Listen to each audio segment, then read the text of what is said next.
ஆதமுஸ்குன் அந்த வஸௌஜுகல் ஜன்னா, ஆதமே நீயும் உம்முடைய மனைவியும். இப்ப ஆதமே என்று கூப்பிட்டு உம்முடைய மனைவியும் நீரும் குடியிருப்பீராக அப்படி சொல்லல. இந்த வாசகத்துடைய அல்லாஹ் தஆலாவுடைய கலாம் இருக்குது, அதுல ஒவ்வொரு அமைப்பும் கருத்துக்குரியது, பல்வேறு விதமான கருத்துக்களை தெரிவிக்கும். அது எவ்வளவு மக்கள் இதையும் குறிப்பிடுறாங்க. ஆதமே உம்முடைய மனைவியும் நீயும் போய் சொர்க்கத்திலே குடியிருப்பீராக அப்படி சொல்லல.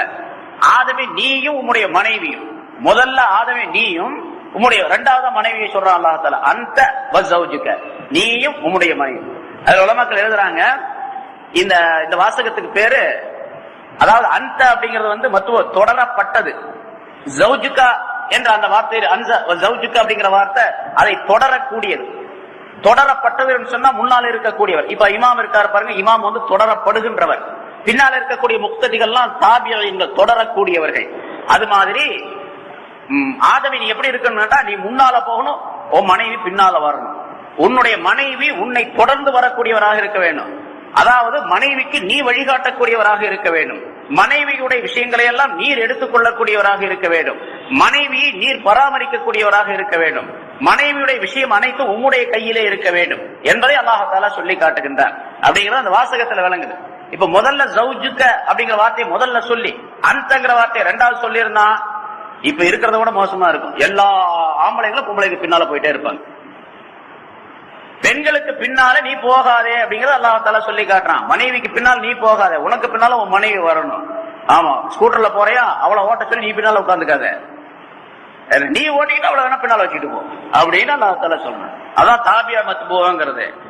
ஸ்கூட்டர் ஓட்டுறாரு ஒருத்தர், அந்த ஓட்டுறவர் தாபியா மத்பூ, பின்னால உட்கார்ந்து இருக்கிறவர் தாபியா அப்படின்னு சொல்லப்படும். அவர் தொடரப்படக்கூடியவர், இவர் தொடருகின்றவர்.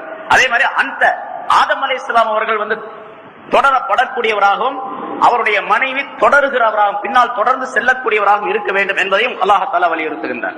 அதே போன்று முன்னால் சொல்லிட்டோம், அதாவது ஆண்கள் தான் பெண்களுடைய எல்லா விதமான காரியங்களுக்கும் முன்னோடியாக வழிகாட்டியாக இருக்க வேண்டும் அப்படிங்கிறது. சம்பாதிக்கிறீங்க, சம்பாதிக்கிற காசை வச்சு அந்த குடும்பத்துடைய செலவுகளை சரியாக எந்த அளவுக்கு ஒரு மாசத்துக்கு ஒரு குறிப்பிட்ட தொகை நம்ம சம்பாதிக்கிறோம், அந்த குறிப்பிட்ட தொகையில குடும்பத்துடைய விவகாரங்களை எல்லாம் நடத்த வேண்டும் என்பதை கணவன் தான் அதை பராமரிக்க வேண்டுமே தவிர மனைவியுடைய கையில கொடுத்து விட்டு இவர் பின்னால போகக்கூடாது அப்படிங்கறதையும் அல்லாஹ் தஆலா விளக்குகின்றான். மனைவியுடைய கையில கொடுத்துட்டு இவர் எதிர்பார்த்துக்கிட்டு நிக்கிறது, அடுத்தாங்க ஒரு டீ காசு கொடு, பஸ்ஸுக்கு போகணும் காசு கொடு, அப்படி ஒவ்வொரு நாளைக்கு காசு கேட்டு வாங்கிக்கிறது. இதையும் செய்யக்கூடாது என்பதை அல்லாஹ் தஆலா இங்கே விளக்குகின்றார்.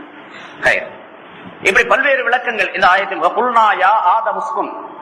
இங்க வெளித்தோற்றத்துல பார்த்தா அதுக்காகத்தான் சொல்றது. இங்க சில பேர் சொல்றாங்கல்ல, இப்ப இந்த சில புதுசாக முளைச்ச சில குரூப்புகள் கூட்டங்கள் என்ன ஆலிமா இருக்கிறதுக்கு, ஆலிம் அப்படின்னு சொன்னா அரபி படிக்கணும்னு தான் அவசியம் கிடையாது.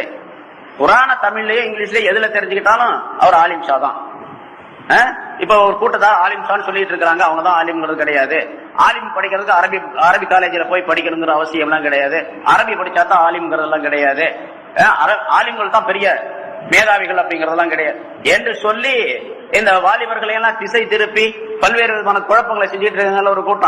ஒரு கூட்டம் என்ன, பல கூட்டம் இருக்கு. அந்த மாதிரி அவங்களுக்கெல்லாம் அல்லாஹ் தஆலா இங்க பதில் சொல்ற. இப்ப நம்ம பாருங்க, இந்த குல்னா யா ஆதமுஸ்கும் அந்த வஸௌஜுகல் ஜன்னா அப்படிங்கிறதுக்கு இவ்வளவு விளக்கம் சொன்னோம். கிட்டத்தட்ட 1/2 மணி நேரம் சொல்லியிருக்கு, 1/2 மணி நேரத்துக்கு மேலே சொல்லியிருக்கோம் இந்த வாசகத்துக்கு மட்டும்.